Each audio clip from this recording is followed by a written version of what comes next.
Today, we've got a question about who should be doing an evaluation or appraisal of a small business in the case of someone who's getting an SBA loan.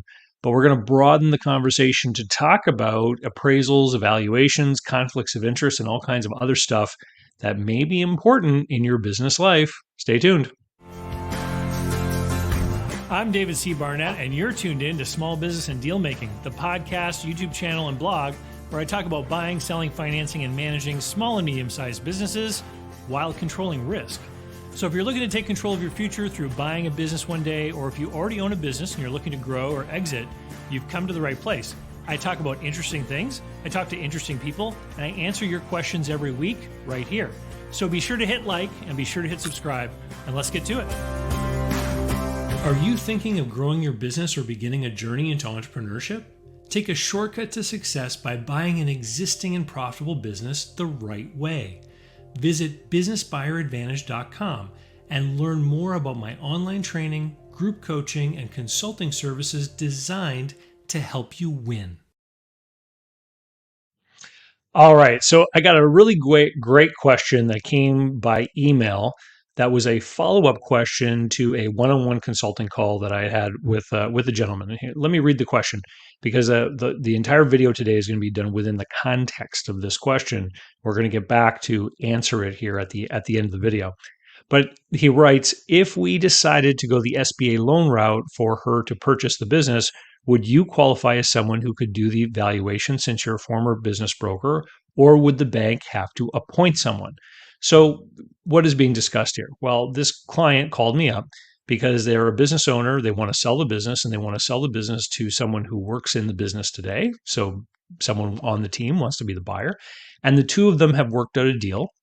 And the person sought my advice. So they booked a one-on-one call. And we went through the details of the business. We talked about the price. We talked about what kind of terms the seller was willing to accept from the buyer. And terms can have an effect on value. And so we discussed the whole thing and created a plan, and it all looked great. And then part of that conversation was, well, what if instead the buyer went to a bank and perhaps qualified for a loan to do it as a traditional sort of business acquisition with a big SBA loan and small amount of seller financing and a small amount of buyer equity. So now the follow-up question is, who's going to do the evaluation? Because part of the loan process that the bank is going to require is probably going to involve having the business appraised. Now, let's talk about appraisals. So first of all, the idea of having a business appraised as a going concern to determine if the value supports a loan is very much unique to the American experience with the SBA. Because the SBA looks at a business almost like a house, right? Like they say, what is the value of the business, or what's the purchase price? We're going to finance a percentage of that. That's very unique to the SBA. In most other places around the world, questions of lending and loans is related more strictly to the actual collateral or the tangible asset value of things within the business. Okay, they don't want to consider the overall value because that goodwill component that should be there in a profitable business is just so ethereal. It's just vapor, right? Like you can't repossess it or anything like that. Outside of a government guarantee on these loans, banks would likely not be doing this kind of thing. So let's first of all talk about appraisers and appraisals. So I am a certified machinery and equipment appraiser. So I do and have done, since 2010, I think is when I got my certification. I've been doing machinery and equipment evaluations, typically for banks, and a lot of the time when people are buying or selling businesses, and I'm doing it for the bank so that they can more effectively underwrite their decision to make a loan to someone buying a business. Typically, that's most of the time. I also, in my business broker role, learned how to evaluate businesses. And the goal there was to figure out what could this business reasonably sell for a bunch of different reasons. Number one, to bring it to market at a reasonable price. Number two, to adequately set the expectation of the seller of what realistically they could get for the business. And number three, to make sure that from the buyer's point of view and from the point of view of their lenders, the whole deal was going to make sense and that they would positively cash flow. Because with that last part being absent, if it didn't make sense from the buyer's point of view and it didn't cash flow, deals would never happen, right? So, so let's think about incentives. What is the incentive of the appraiser to actually do a good job? What is the appraiser? What's the purpose behind that? And whenever you're talking about anyone in any kind of professional capacity, it's very easy to get into conversations about fiduciary duty and professionalism and codes of ethics and how people should behave. But the reality is that people respond to incentives, right?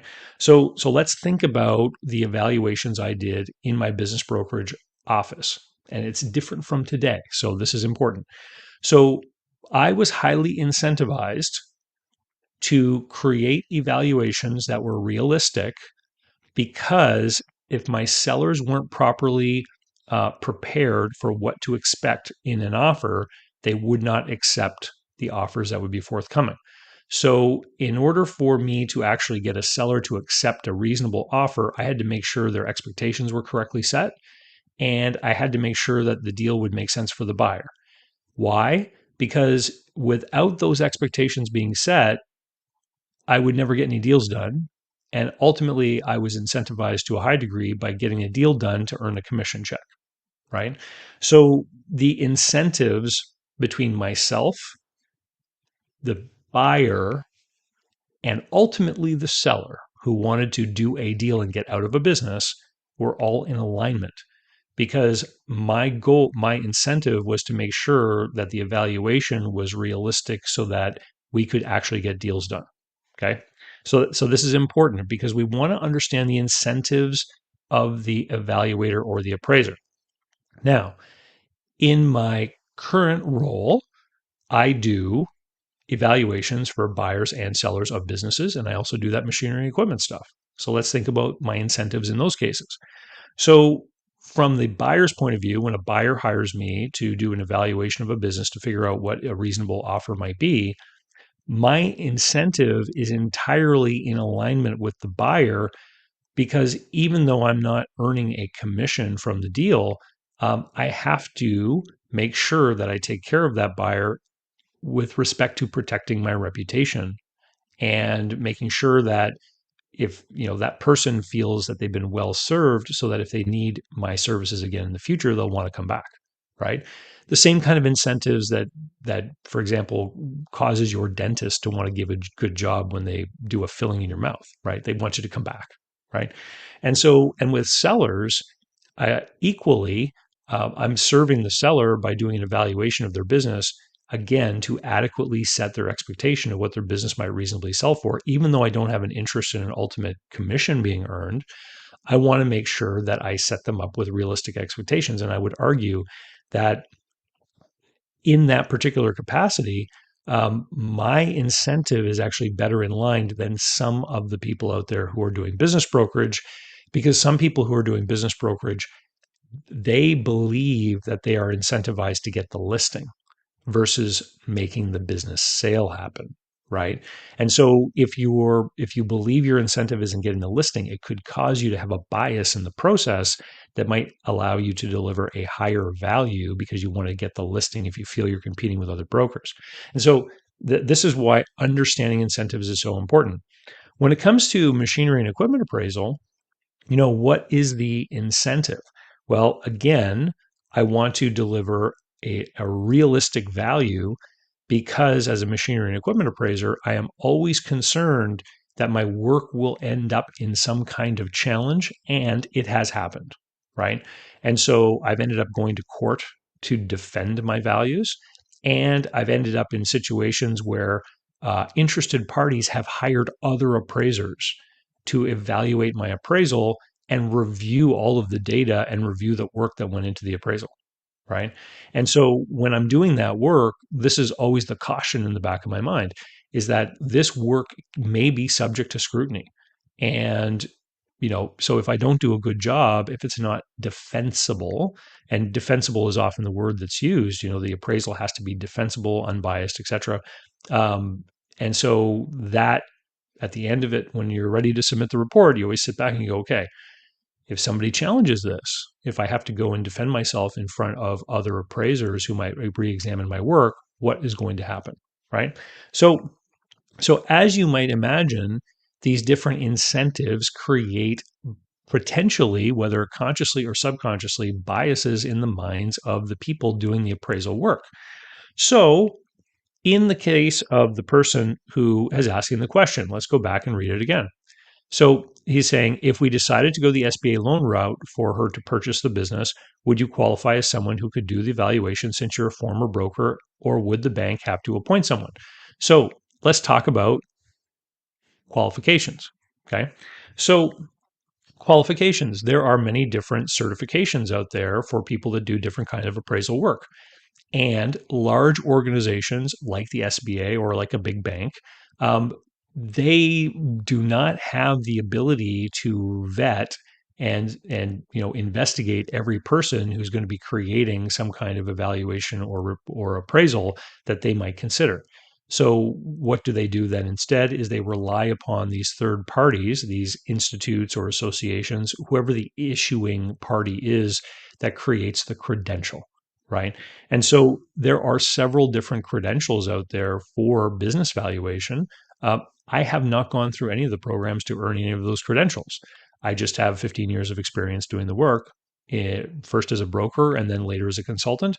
And yeah, my values have always held up. Like, when I was a broker, the most probable selling price evaluations that I had done would always be extremely close to the ultimate selling price of the business.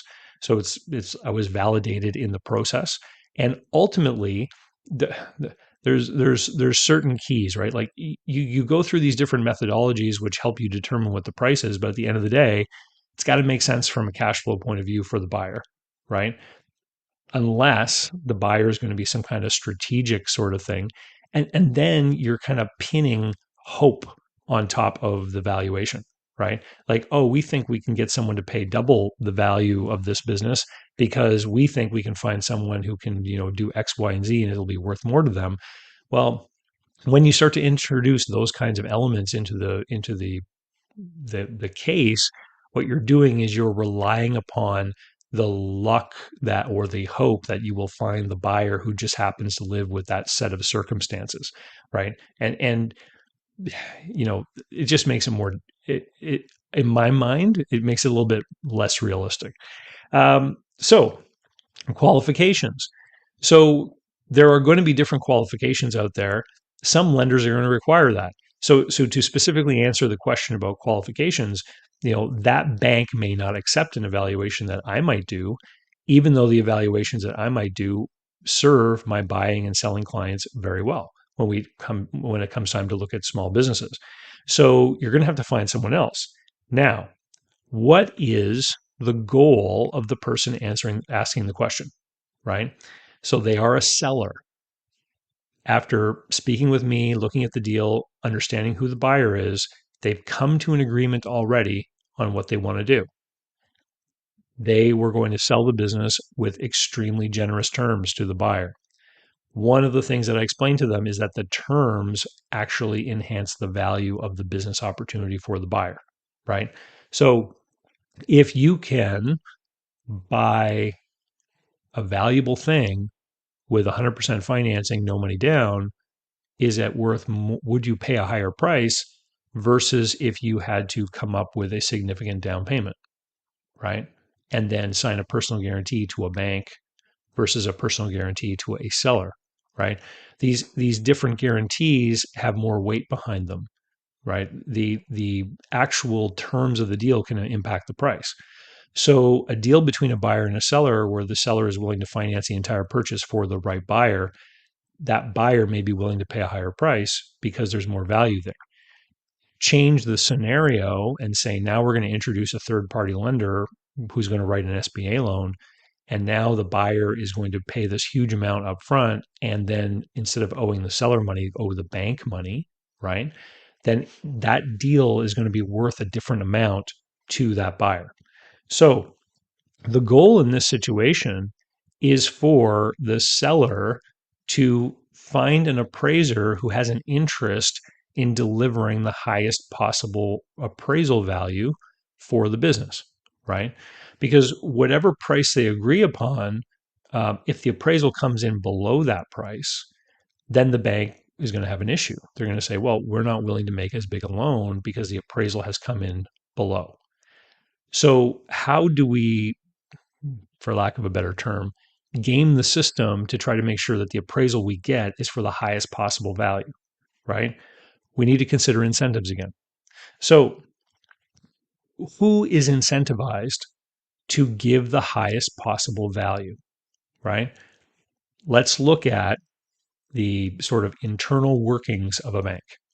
So you've got some kind of loan officer, and I mentioned this many times on the channel. Bank loan officers are not bankers the way we think of the old school banker who sits around making decisions about who to lend money to. The modern day small business banker is a salesperson. Their job is to create assets for the bank. Their job is to lend out money. And so they're looking for opportunities to get loans approved.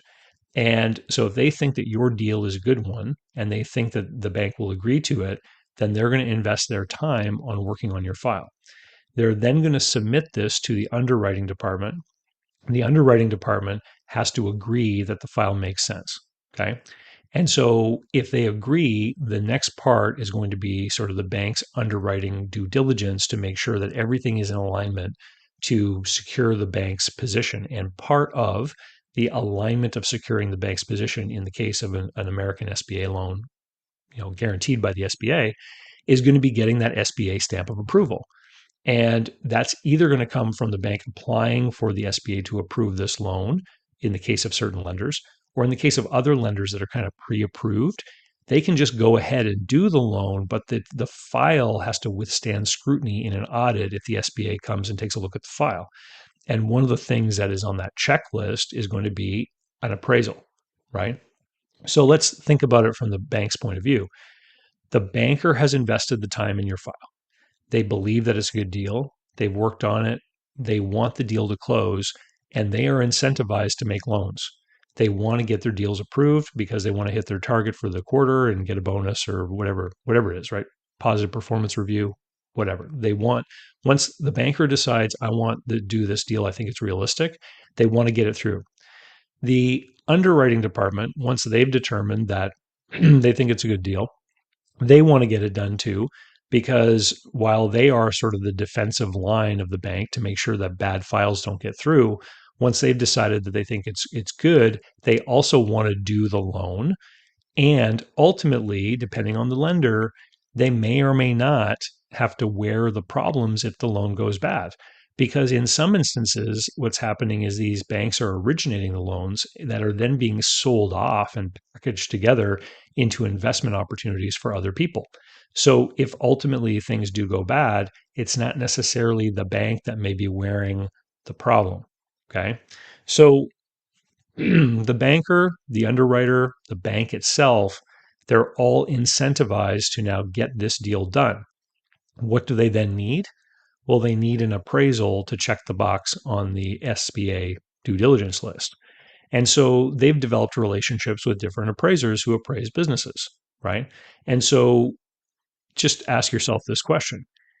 If they send files to an appraiser who continuously comes back with values that are lower than what the bank thought the business was worth, and that creates problems for the bank in creating those loans, do you think they're going to keep handing out that appraiser's name?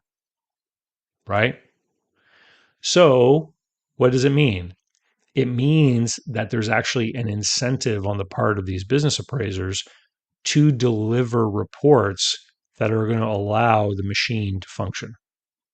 And so in this particular instance, let's look at the question again. If we decided to go the SBA loan route for her to purchase the business, would you qualify as someone who could do the valuation since you're a former broker? And to that, probably not, right? Because I don't have letters after my name that maybe is on the checklist of what they find acceptable. Or would the bank have to appoint someone? I would say that not, I don't think the bank would have to appoint someone. I think if you found someone with a proper credential, the bank would probably accept that report. But I think there's a certain benefit for you as the seller to encourage the buyer to use the appraiser, if there's a choice, that the bank recommends. Because what you're probably going to find is you're going to find the person who has consistently been delivering reports that allows these files to move through the underwriting process, right? And this, you know, is kind of, I don't know, like it's not up to you or I to fix the problems of whether or not the appraisals are good or not. This is a problem that's probably discussed over at the headquarters of the SBA. I don't know.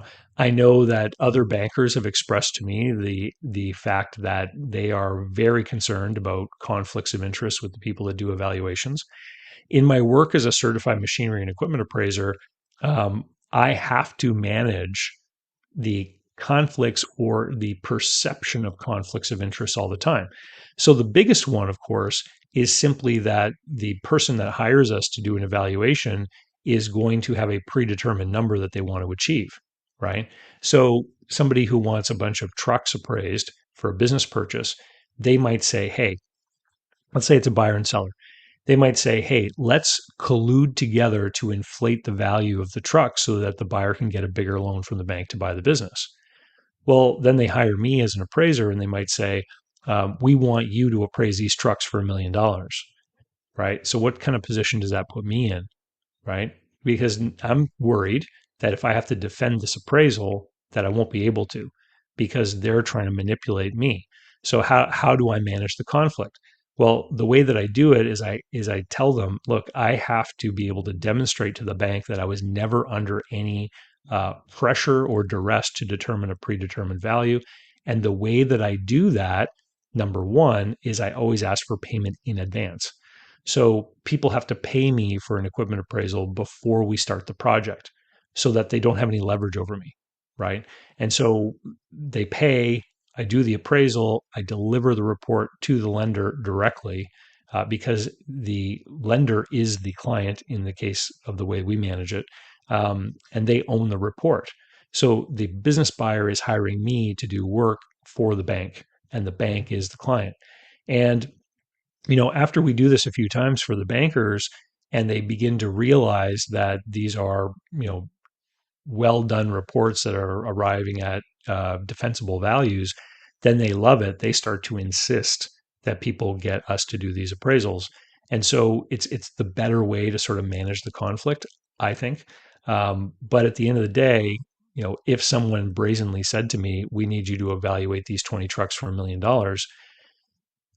I just know that that file is just too prickly. Like uh, a person who would say that is not the kind of person that I would want to have an association with. Because even if I said, pay me in advance, I'm going to do a fair and honest job for the bank, that person could have the potential capacity to just make something up later, right? And just say, well, I said this to the appraiser, I said that to the appraiser, or whatever. You just know it's a ball of wax you don't want to deal with. So these are the questions that appraisers deal with all the time. As somebody who is doing a business deal, having an awareness of all of these different players and what they're incentivized to do can help you maybe play the game a little bit better in finding the right place to get the job done, which could ultimately support the goals that you have for whatever it is you're doing, buying or selling.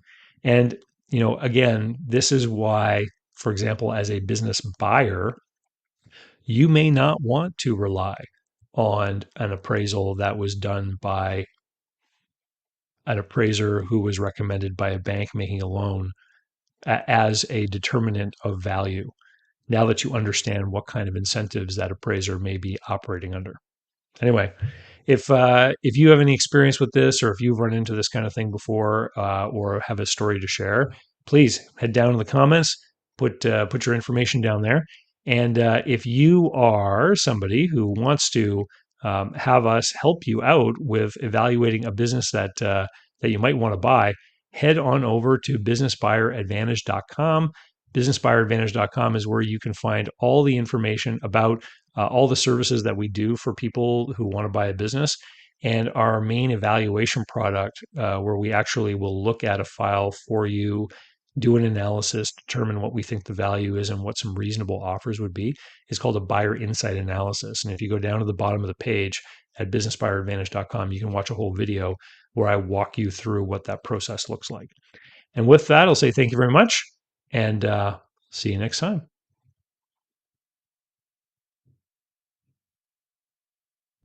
So, how can you learn more about buying, selling, financing, and managing small and medium-sized businesses? Easy. Go over to my blog site, davidcbarnett.com, where you can learn more about me and how I work with my clients. You can learn more about my books and courses that I've prepared for you. You can find out how to subscribe to my email list, the YouTube playlists, and more. There's literally hundreds of hours of content there, all for free, and I'd love for you to be my guest. Special thanks go to Mark Willis at Lake Growth Financial, today's video sponsor. Mark helps people better manage their personal and business finances through the Bank on Yourself insurance strategy. This is something I've done personally and I've seen others use it successfully for years. Go to newbankingsolution.com to find all the interviews I've done with Mark and learn more about the advantages of these programs. While there, sign up for a free consultation to learn what this solution might look like for you.